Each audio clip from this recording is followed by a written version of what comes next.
Amis du jour, chalutations.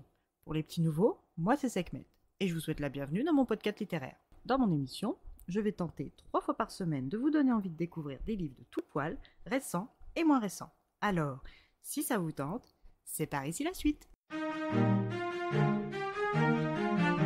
Aujourd'hui, je vais vous présenter K-pop entre dans la danse de Hae-jung, publié aux éditions Les Livres du Dragon d'Or. Dans cette petite romance toute douce qui fait suite à 2 tomes précédents, nous allons faire la rencontre de Sang-joon, l'un des membres des 7X, un groupe de K-pop mondialement connu.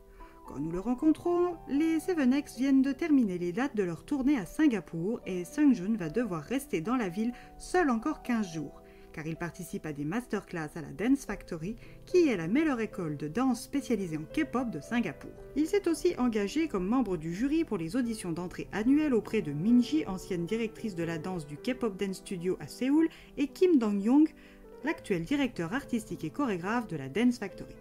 Pour ce jeune homme solitaire et taiseux surexposé, cette pause loin de la folie médiatique sud-coréenne est une nécessité. Si Hee-jun et Sun ont su trouver l'amour et sont aujourd'hui les membres les plus épanouis du groupe, ce n'est pas encore son cas. Et même s'il sait que son tempérament est globalement bien accepté par ses amis, il sait aussi que la promiscuité lui pèse énormément, et ce même si l'époque de l'unique dortoir est derrière lui. Dans sa chambre d'hôtel individuelle au Goodwood Park Hotel, sans les membres et le manager dans le même pays, Sang-joon se sent petit à petit re-respirer. Il décide de descendre quand il croise cette silhouette élancée blonde dans le hall.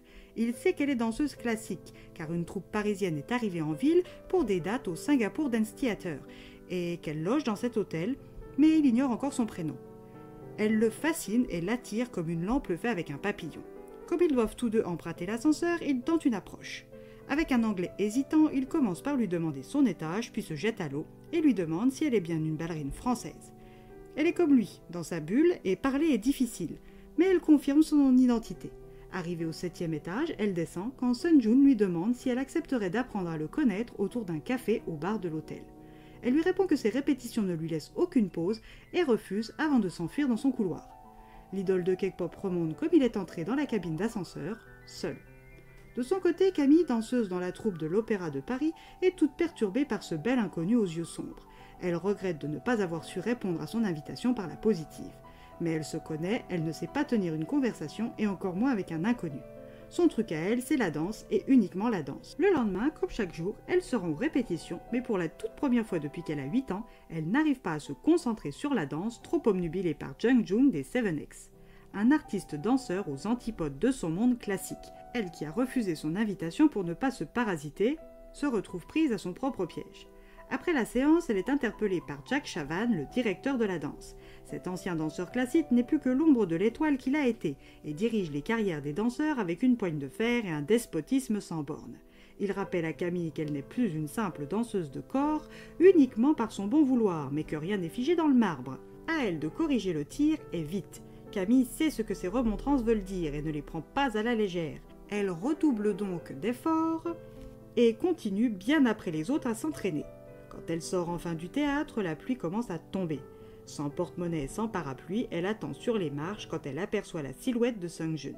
Sous sa casquette noire et son masque anti-pollution, il aurait pu passer inaperçu, mais sans savoir pourquoi, Camille sait tout de suite qu'elle ne se trompe pas. Quand Sang-joon arrive devant le théâtre, il voit sa chance et la saisit.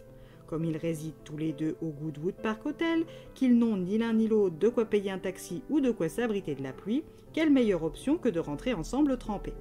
Bien que solitaires, nos 2 danseurs alimentent la conversation chacun leur tour et vivent bien les silences de l'autre.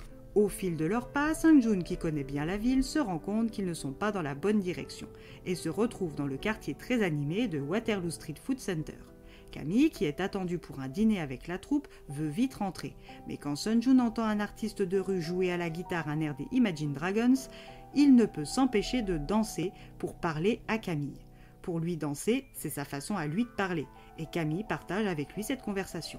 Le lendemain, leur petite conversation de rue est sur la toile et fait le buzz. Camille est paniquée quand Jack la convoque, mais l'est encore plus après son entretien avec lui. Sang-joon, quant à lui, ignore son groupe, sa compagnie, et se concentre sur lui et sur Camille, sa fée blonde. Mais comment cette danse va-t-elle tout changer dans leur vie? À tous les deux, c'est à vous de le lire.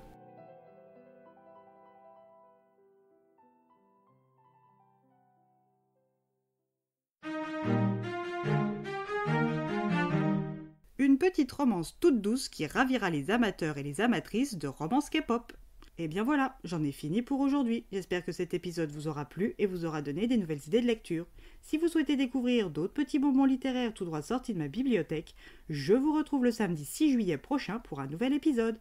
Et si d'ici là je vous manque de trop, n'hésitez pas à me rejoindre sur mon compte Instagram, @leslecturesdesekhmet. Sur ce, chalut les amis et à la prochaine!